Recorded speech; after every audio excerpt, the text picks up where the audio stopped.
Comienza A las Fuentes de la Fe en Tierra Santa, un programa dirigido por el padre Francesco Voltaggio.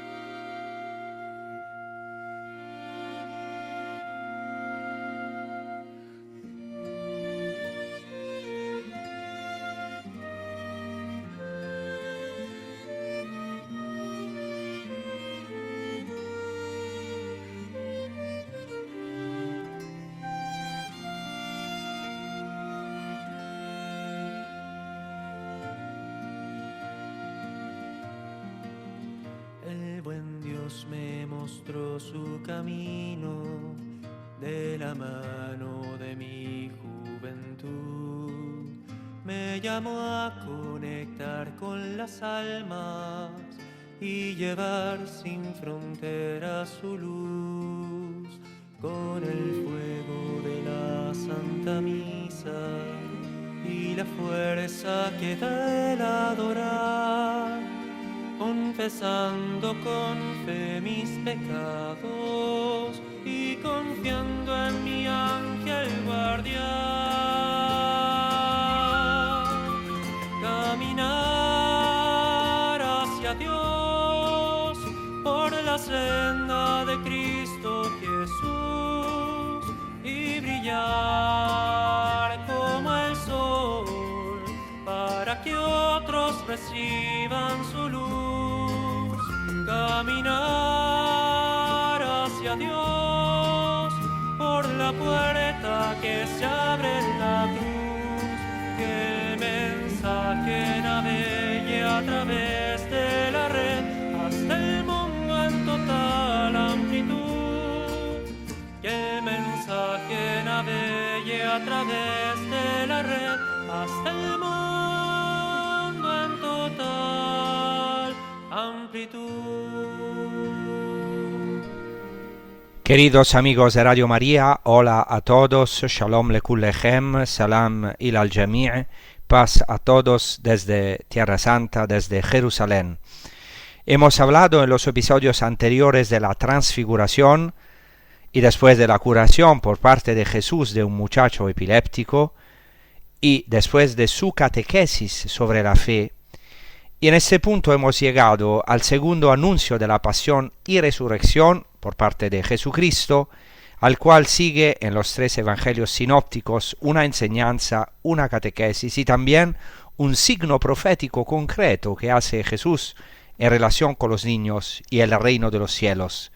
De hecho, los tres evangelios sinópticos, es decir, tanto Mateo, Marcos como Lucas, colocan después del evento de la transfiguración y este segundo anuncio por parte de Jesucristo de su pasión, muerte y resurrección, este signo profético y una palabra de Jesús dirigida especialmente a los discípulos y entonces a cada uno de nosotros. Proclamamos así inmediatamente el evangelio relativo a este evento al que quisiera tratar hoy. Del Evangelio de Marcos leeremos en el capítulo 9 a partir del versículo 30 del Evangelio según San Marcos. Partidos de allí atravesaron la Galilea, pero él no quería que nadie lo supiera. Enseñaba en efecto a sus discípulos y les decía: el Hijo del Hombre va a ser entregado en manos de los hombres y lo matarán, pero una vez muerto, después de 3 días resucitará. Ellos, sin embargo, no entendían estas palabras y tenían miedo de interrogarlo. Llegaron a Cafarnaúm, y cuando estuvo en casa les preguntó: ¿de qué discutíais por el camino? Y ellos callaban. Por el camino, en efecto, habían discutido entre ellos quién era el más grande. Sentándose, llamó a los 12 y les dijo: si alguno quiere ser el primero, que que sea el último de todos y el servidor de todos. Y tomando a un niño, lo puso en medio de ellos, y abrazándolo les dijo: quien acoge a uno solo de estos niños en mi nombre, me acoge a mí, y quien me acoge a mí, no me acoge a mí, sino a aquel que me ha enviado. Bien, este es el Evangelio del que hoy trataremos, y seguiremos este texto de Marcos, pero también haciendo referencia al de Mateo y Lucas, que tienen algunas diferencias, tienen también similitudes, pero también diferencias muy significativas. En primer lugar, hemos escuchado este segundo anuncio de la pasión y resurrección. ¿Y qué hace Jesucristo a sus discípulos mientras están en camino? De esto he tratado en los episodios anteriores, de la importancia que en los tres evangelios sinópticos, pero especialmente Marcos, de la importancia que se atribuye a este camino, a esta vía, a este camino que hace Jesucristo junto con sus discípulos. Y también he remarcado en los episodios anteriores que Marco, y especialmente Marcos, evidencia la incomprensión de los apóstoles, la incomprensión de los discípulos justo después de estos anuncios de pasión y resurrección, que son tres, como sabemos, y siempre después de cada anuncio hay una incomprensión de los discípulos, o sea, no entienden a Jesucristo. Jesucristo trastorna sus esquemas. Ellos no entendían estas palabras, dice Marcos, y además tenían miedo de interrogarlo.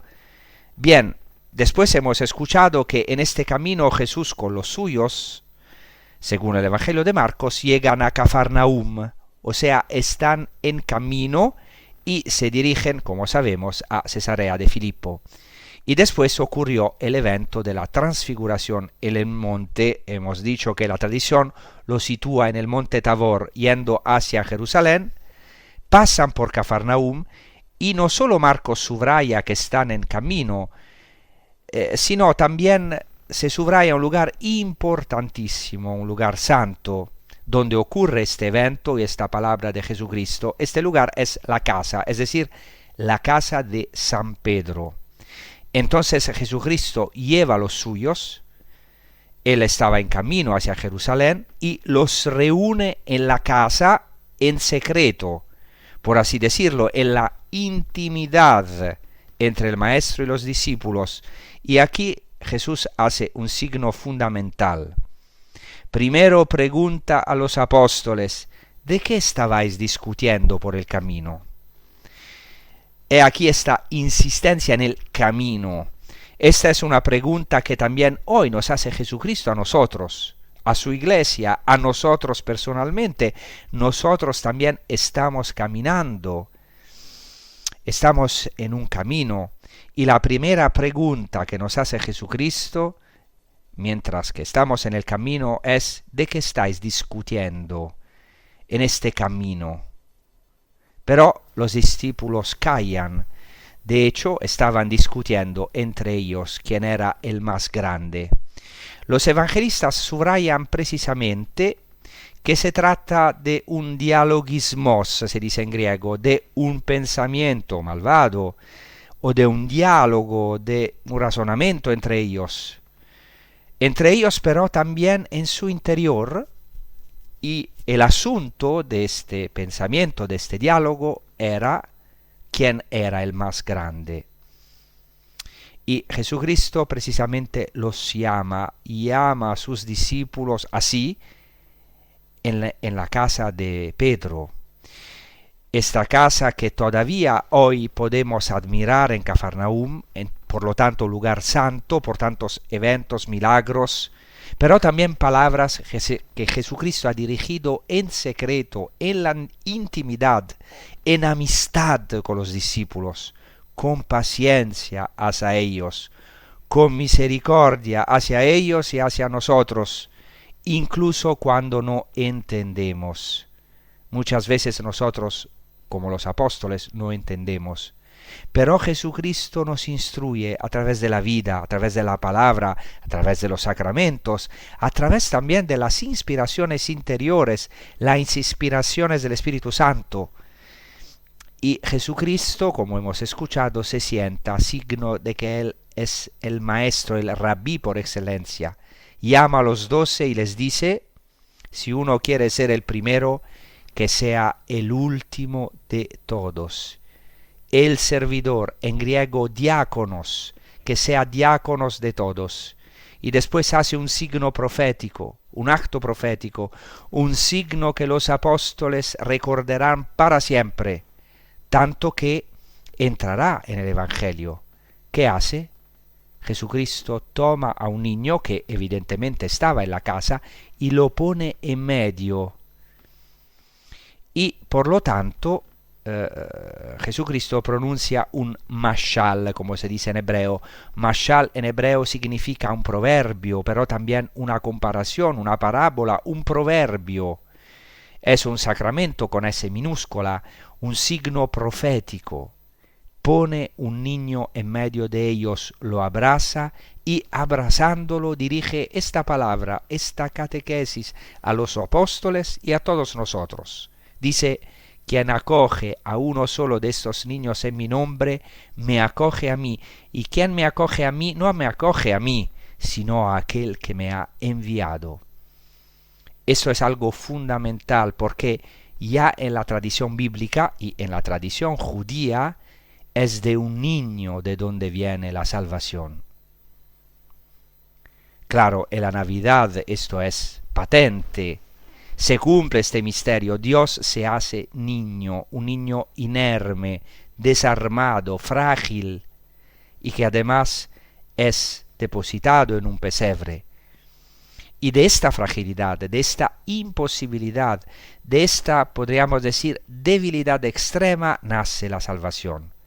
Esto ya se encuentra en la Biblia. Moisés, cuando es un niño pequeño, es confiado a las aguas del Nilo, y precisamente de este niño, confiado en una frágil cesta de juncos, que es transportada por las aguas del Nilo, de esta fragilidad, de este niño, vendrá la salvación para Israel. Esto está claramente remarcado en la Biblia. Por cierto, la Biblia dice que Moisés, lo dice en Números 12:3, es anavmeod, un hombre extremadamente manso o humilde, manso como un niño, como un cordero, a pesar de que, como sabemos, él también era un pecador, e incluso matará a un egipcio que maltrataba a un hebreo. Así que en el fondo era un justiciero y sin embargo un hombre, pero al mismo tiempo será el hombre más manso, más humilde. Y así recuerda la tradición judía la figura de Moisés, por ejemplo, en el Targum Pseudo-Jonatán.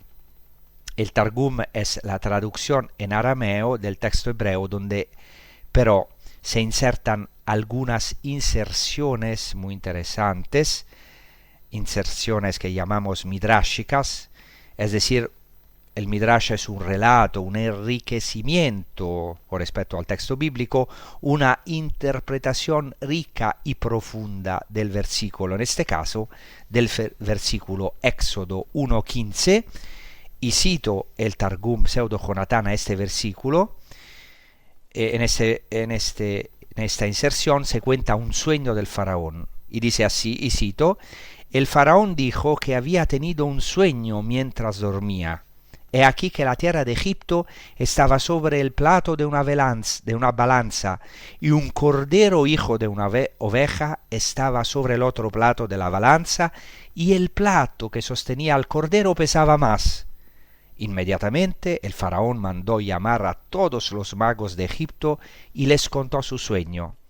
Janés y Jambres, los jefes de los magos del faraón, abrieron la boca y le dijeron al faraón, un hijo nacerá en la comunidad de Israel, por cuya mano toda la tierra de Egipto irá a la ruina. Hasta aquí el Targum Pseudo-Jonatán a Éxodo 1:15. El sueño es muy claro. Y atención, que este texto puede remontarse a la época del Nuevo Testamento, al menos la tradición oral que está abajo de este texto, como ha afirmado y demostrado, por ejemplo, un gran estudioso, Martin McNamara, uno de los más grandes estudiosos de Targum.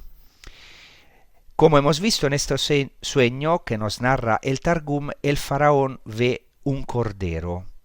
Es muy interesante esto en arameo. Jesús hablaba arameo. En arameo, cordero se dice taliá. Y taliá significa tanto cordero, tanto un niño, un joven, un hijo o también un siervo. Estos significados unidos son importantísimos porque luego Jesucristo será el verdadero taliá, es decir, el niño, el hijo, que salvará no solo a Israel, sino a todos nosotros, a todos los pueblos. El siervo por excelencia, que es también el cordero. Entonces, estos tres significados de la palabra taliá son importantísimos: niño, siervo y cordero. Entonces el faraón ve un taliá. Claramente aquí en el texto significa cordero, porque se dice que el faraón ve un cordero y se especifica que es hijo de una oveja, por lo tanto es un cordero. Pero es muy interesante, este cordero pequeño, tierno, pesa más que todo Egipto junto. Egipto era una tierra riquísima y fecunda, el país de los faraones, y este cordero, según esta interpretación del sueño que hemos oído, representa un hijo, representa un niño. He aquí que entonces el faraón ve un cordero que representa a un hijo, es decir, a Moisés, que es el hombre más manso de la tierra. Por lo tanto, un niño, Moisés, representado por un cordero, será más pesado, será más glorioso que todo Egipto, y será el Redentor de Israel. Como dice la tradición judía, el primer Redentor de Israel, porque el segundo será el Mesías, según la tradición judía. Entonces aquí está clarísimo que de un niño, de un cordero, viene la salvación de Israel. Entonces ahora vamos a meditar sobre todo esto con un canto: Oh Señor nuestro Dios, el Salmo 8, musicado por Kiko Argüello, que dice exactamente esto: de la boca de niños pequeños tú afirmas tu gloria, Señor. Gracias.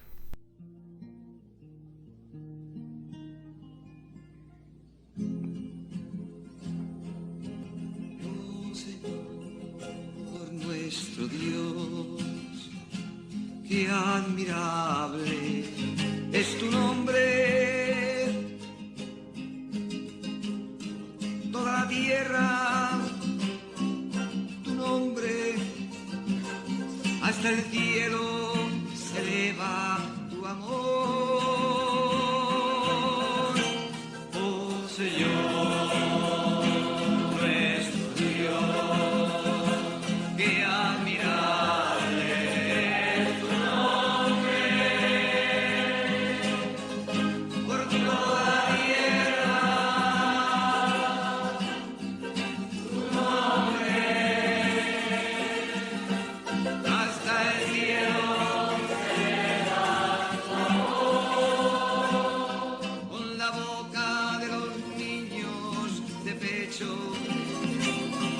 afirmas tu gloria, oh Señor, y reduces al silencio enemigos y rebeldes. Oh Señor, nuestro Dios, qué admirable es tu nombre. Por toda la tierra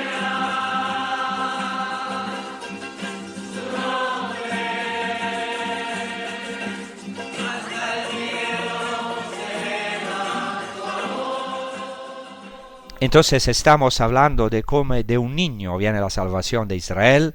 Esto se ve ya claramente en Moisés, en la Biblia y en la tradición judía. Y Claro, tenemos muchos ejemplos de la Escritura, pero hay aquí que mencionar la figura de David. David que es elegido como rey cuando es el último. Por eso Cristo dice, quien quiera ser el primero, que sea el último de todos, el diácono de todos, literalmente dice el griego, el servidor de todos. Y hay en particular un versículo en el primer libro de Samuel, 17:14, donde se remarca esta pequeñez de David. Se dice en hebreo que David hu hakatan, o sea, David era el pequeño.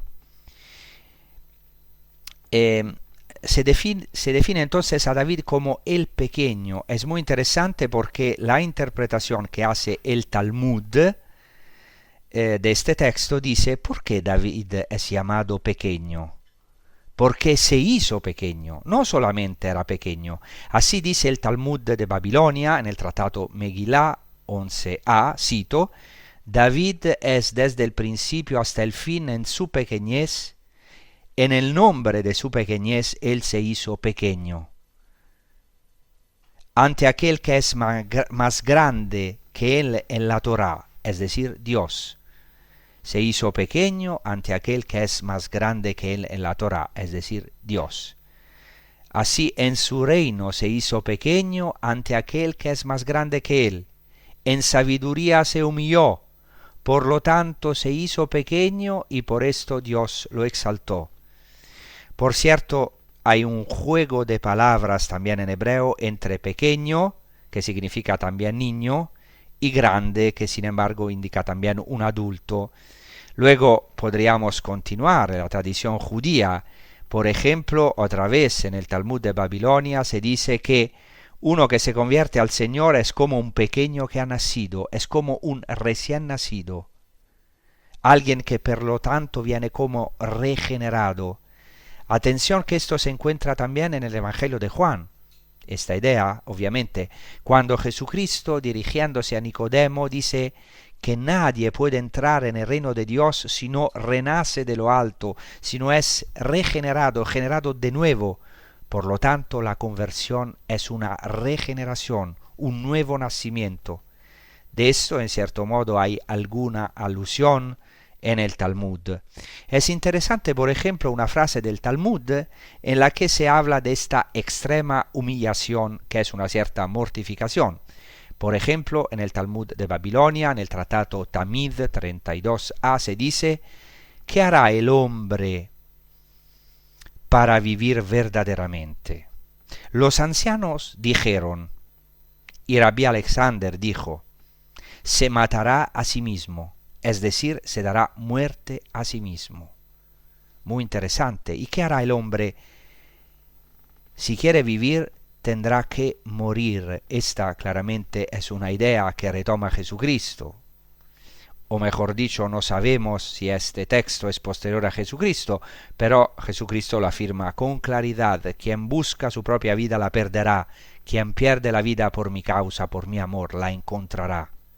He aquí esta idea de hacerse pequeño, de hacerse niño, de entrar por la puerta estrecha, por la gracia de Dios. Esta idea está presente, por lo tanto, en la tradición bíblica y luego en la tradición judía y claramente se cumple eminentemente Jesucristo, que no solo lo anuncia, sino que lo cumple en su propia vida. Luego hay obviamente palabras fundamentales de la Escritura.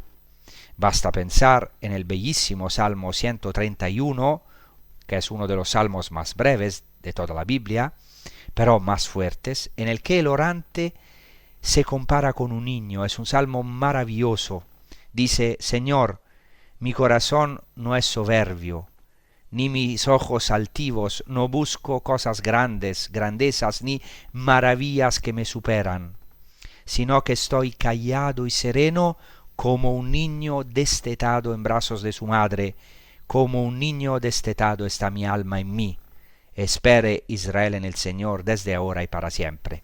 Por lo tanto, esta idea de la infancia espiritual, esta idea del niño que se abandona en las manos de Dios, esta quietud confiada en las manos del Padre se encuentra ya en el Antiguo Testamento.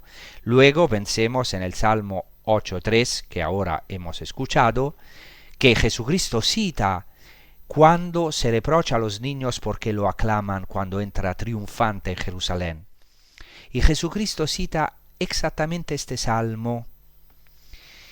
Literalmente en hebreo se dice: de la boca de los niños y de los lactantes has afirmado, has fundado tu fuerza o tu poder, oh Señor. Un salmo que la Septuaginta, o sea, la versión griega del Antiguo Testamento hebreo, traduce así: de la boca de los niños y los lactantes te has procurado una alabanza. Es decir, hay esta idea en el texto hebreo que el Señor funda su fuerza en la debilidad de los niños. Esta claramente es también una prefiguración admirable de la encarnación y de la Navidad de Jesucristo. Bien, luego obviamente son fundamentales, los recuerdo así un poco de pasada, los textos de Isaías 9:5, que dice en hebreo: Ki yeled yulad lanu ben nitan lanu, se nos ha dado un hijo, o mejor dicho, literalmente nos ha nacido un niño, ha sido generado para nosotros un niño.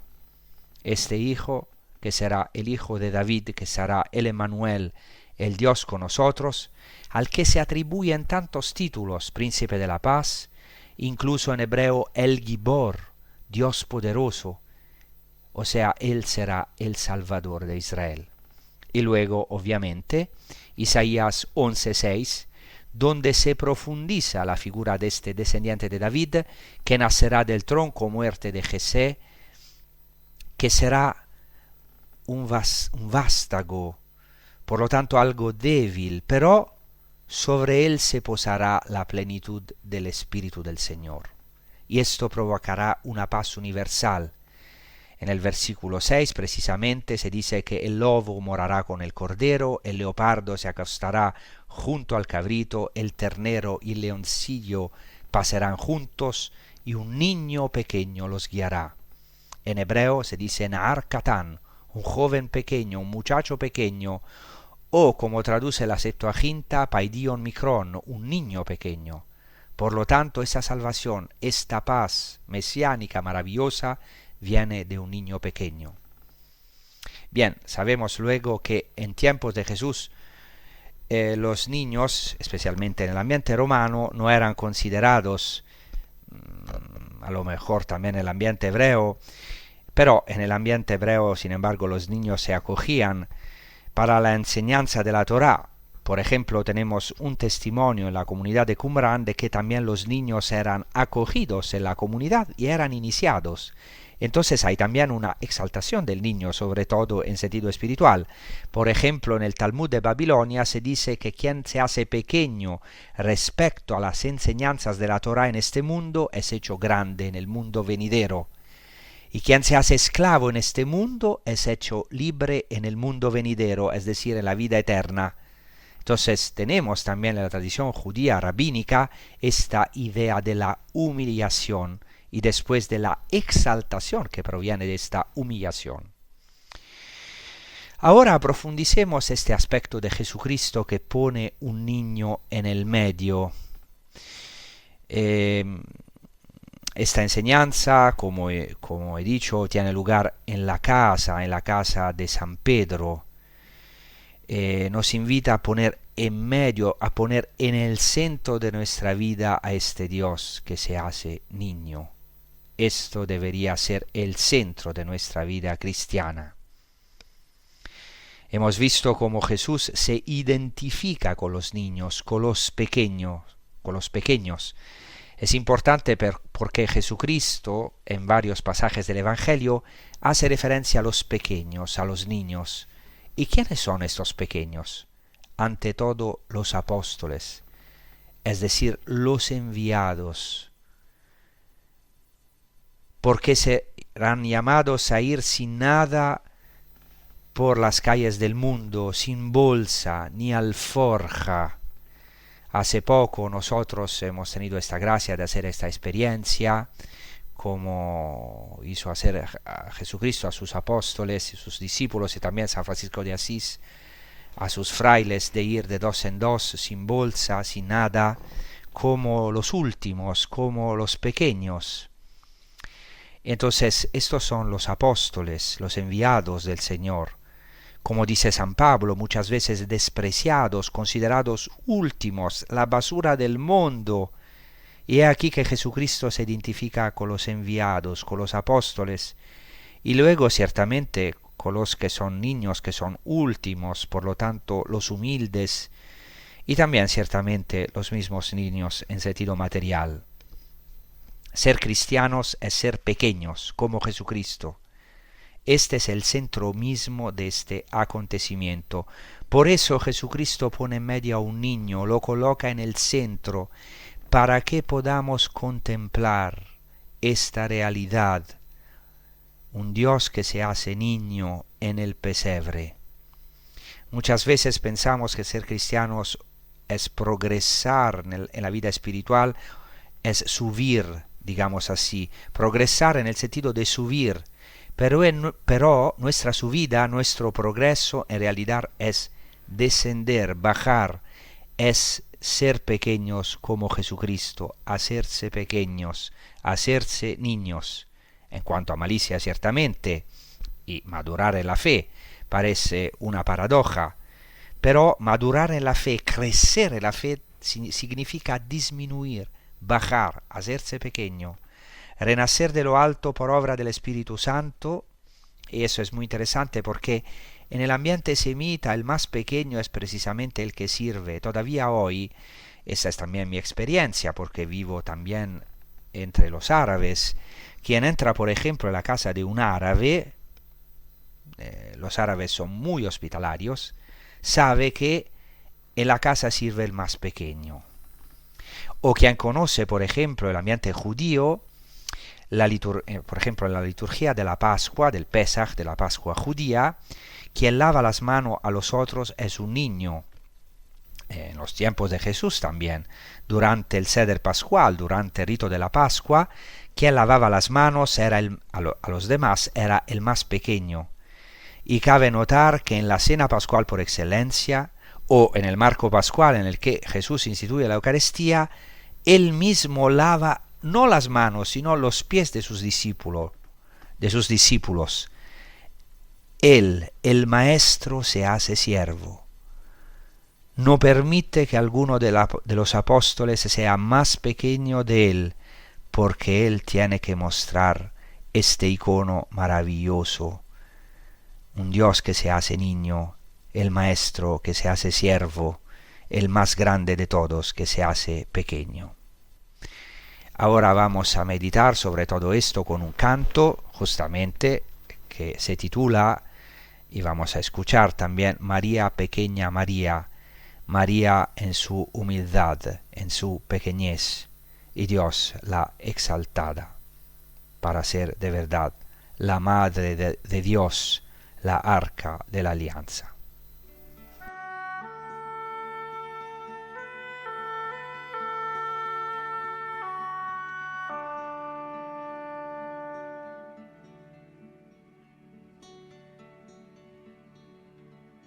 María,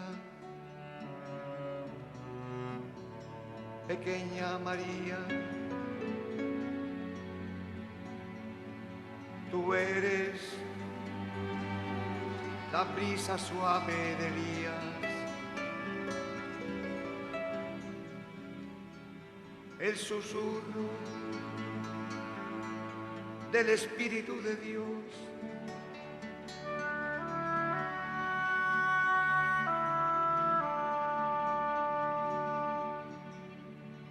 Tú eres la zarza ardiente de Moisés,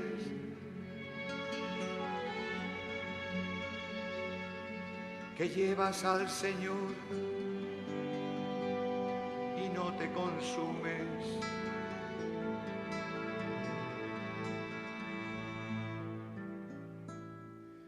Tú eres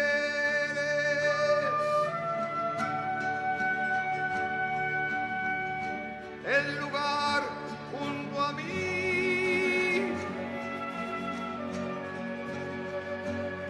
que mostró el Señor a Moisés.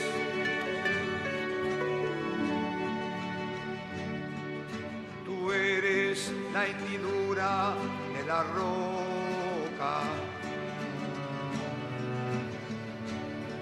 que Dios cubre con su mano.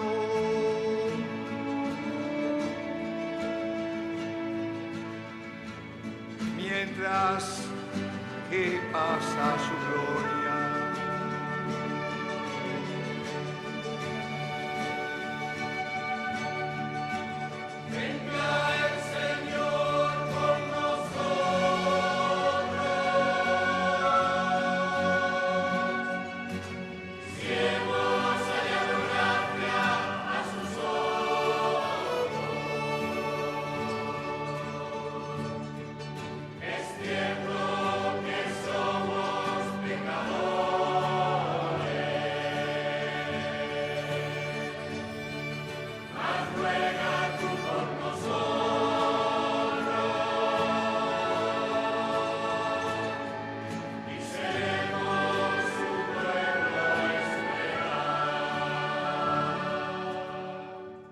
Claro que conformarse a este icono, o mejor, transfigurarse a este icono de Cristo que se hace pequeño, es posible solo por la gracia. En la medida que la gracia nos conforma, o mejor, nos transfigura a este hombre nuevo, que es Cristo, el más grande que se hace el más pequeño, el Señor que se hace siervo. Luego hay otro acontecimiento poco después en el Evangelio de Marcos, precisamente en el capítulo siguiente. Jesús bendice a los niños. Quiero recordar este acontecimiento del Evangelio de Marcos. Estamos en el capítulo 10, Marcos 10 al versículo 13. Dice así: le presentaban a Jesús niños para que los tocara, pero los discípulos los reprendieron. Jesús al ver esto se indignó y les dijo: dejad que los niños vengan a mí, no se lo impidáis. De los que son como ellos, en efecto, es el reino de Dios. En verdad os digo, quien no acoge el reino de Dios como lo acoge un niño, no entrará en él. Y tomándolos en brazos, los bendecía imponiéndoles las manos. Este es un acontecimiento, algunos lo llaman un doblete, pero en realidad Jesucristo a menudo realizó ciertamente ese signo de acoger a los niños, imponerles las manos, tomarlo como catequesis viviente para los apóstoles. Y aquí hay una bendición sobre los niños que es importantísima en la tradición judía y ya en la tradición bíblica.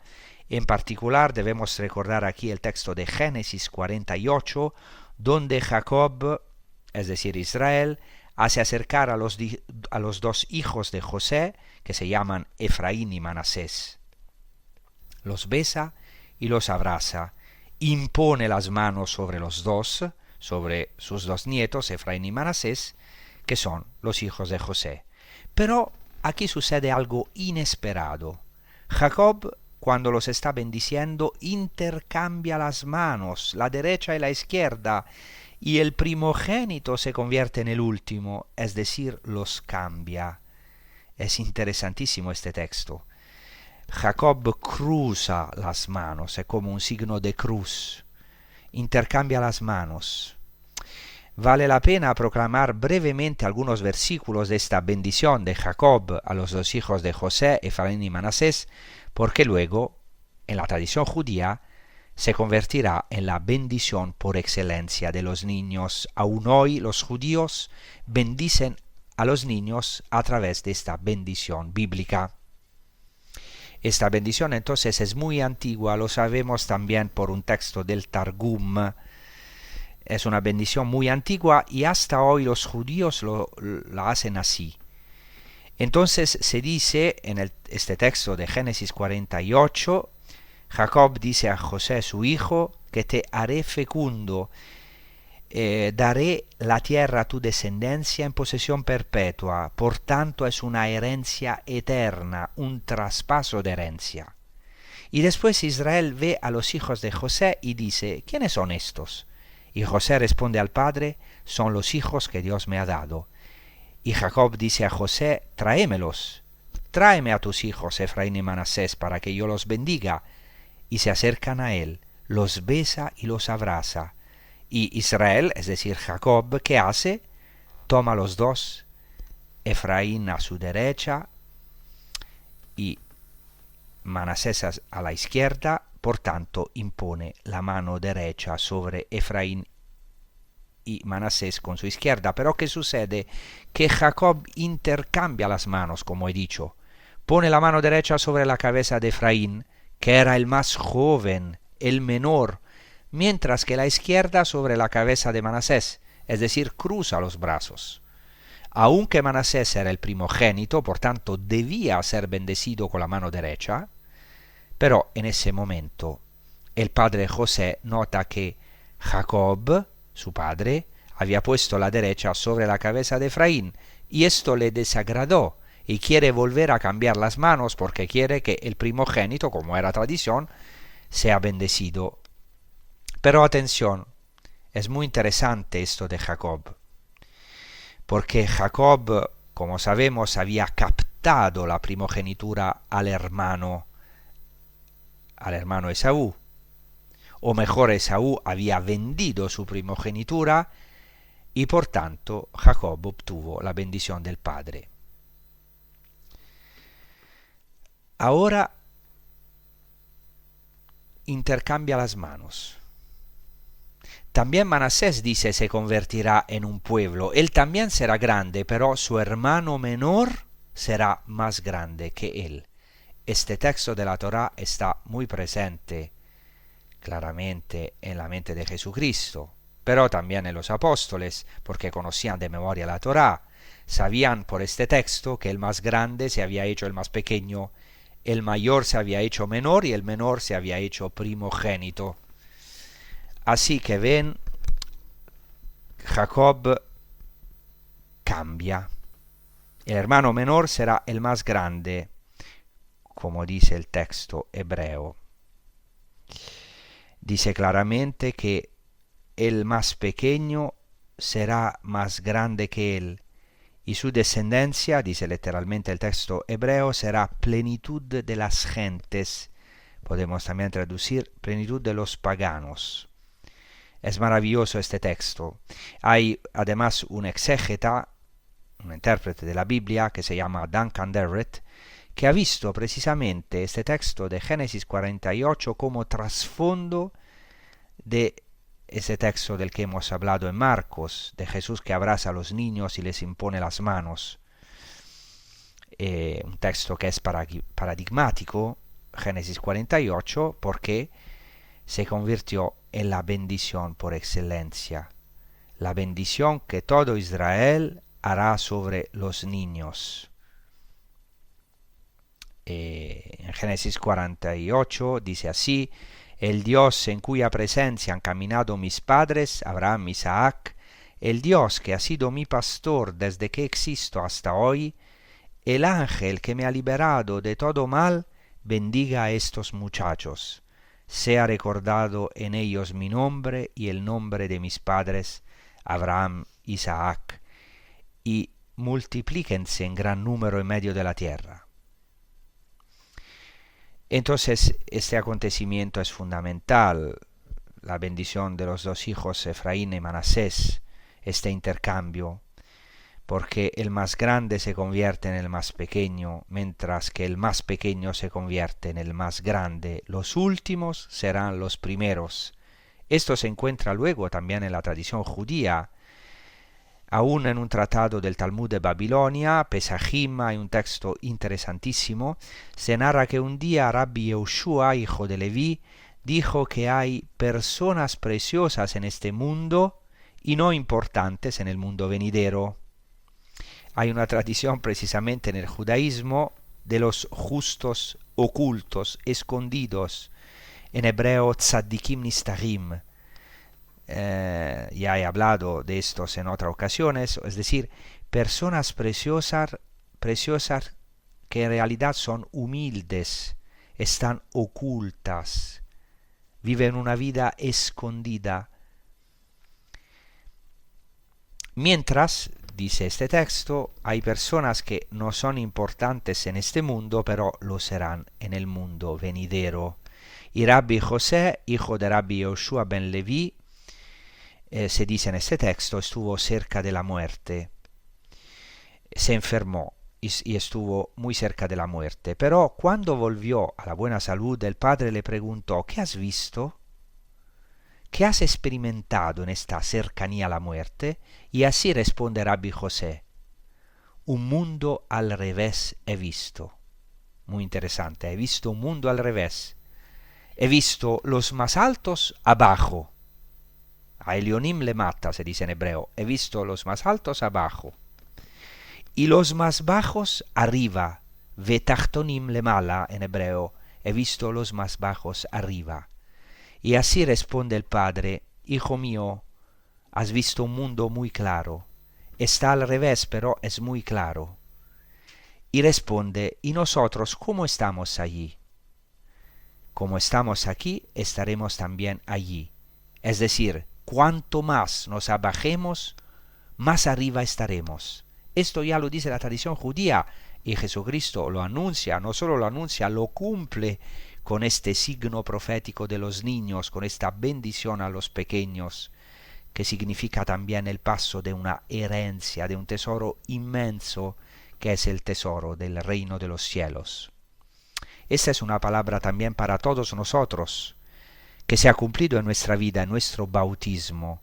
Nosotros también con Cristo hemos bajado a las aguas de la muerte para resucitar junto con Él, para tener esta nueva naturaleza divina, para ser regenerados, para poder realmente entrar por esta puerta estrecha, dice Cristo en el Sermón de la Montaña: entrad por la puerta estrecha.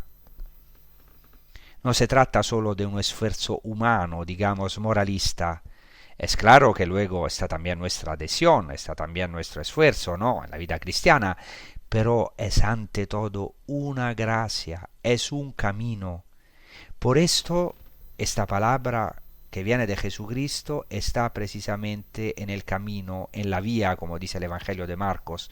Es todo un camino para hacerse pequeños. ¿Por qué? ¿Cómo se puede entrar por la puerta estrecha? Inclinando la cabeza, entrando por la puerta que es Cristo mismo, que ha dicho: yo soy la puerta.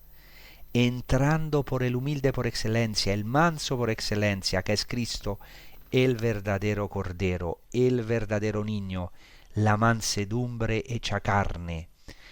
Aquella mansedumbre de la que yo, el primero, muchas veces estamos muy lejos, porque buscamos construir nuestra vida apareciendo, siendo algo, buscando sobresalir, buscando alimentar nuestro ego. Y Cristo nos dice: no debéis ser los primeros. Claro, no dice exactamente no debéis ser los primeros, cuidado. Sí, es instintivo para el hombre tender al máximo, tender al absoluto, tender a ser grandes, tender a la gloria. Entonces Jesucristo no nos dice moralísticamente no tenéis que ser los primeros. Dice: sí, sois los primeros, tenéis que ser los primeros, pero ¿en qué? ¿Cómo? Siendo los más pequeños, es decir, inclinando la cabeza. ¿Y cómo podemos inclinar la cabeza? Todos en nuestra vida tenemos una puerta estrecha, que al final es Cristo mismo.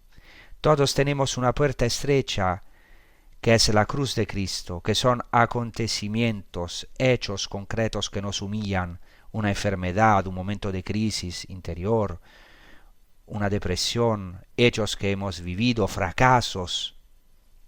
El fracaso, de hecho, es una de las cosas que más nos asusta.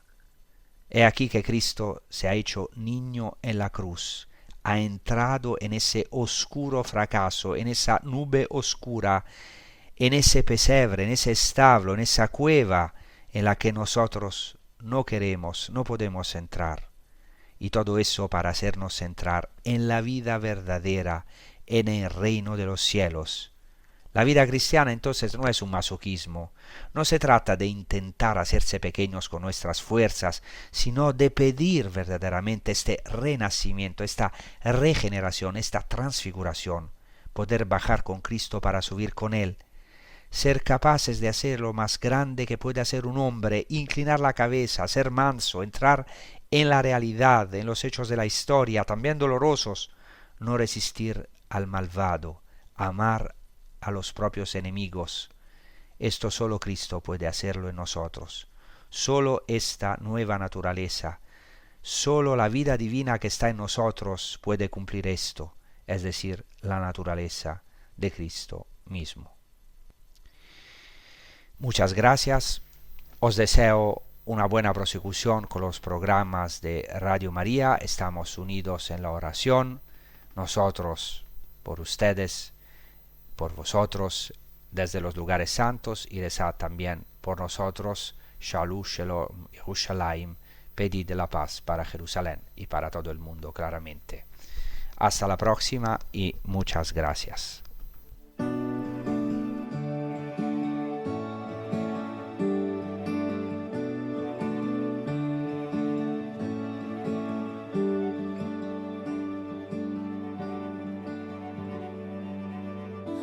Aquí está mi corazón, ardiendo está en amor por ti.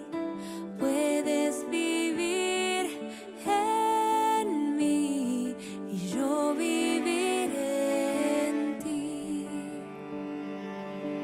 No te pongo condición, misericordia encontrarás. Por ti yo ya pagué cuando en la cruz vencí. Yo te amo, te anhelo, acércate a mí, te quiero bendecir. Yo te amo, te prometo que mi corazón será el cielo para ti.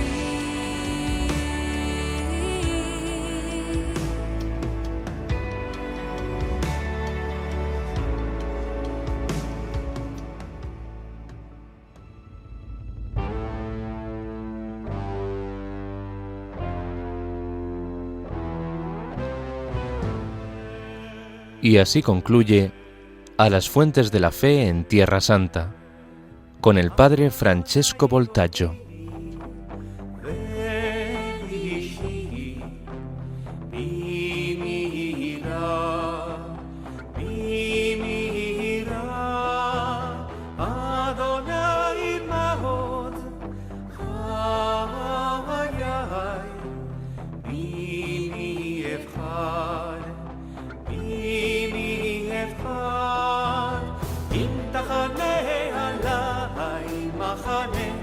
לא יירא ליבי אם תקום עלי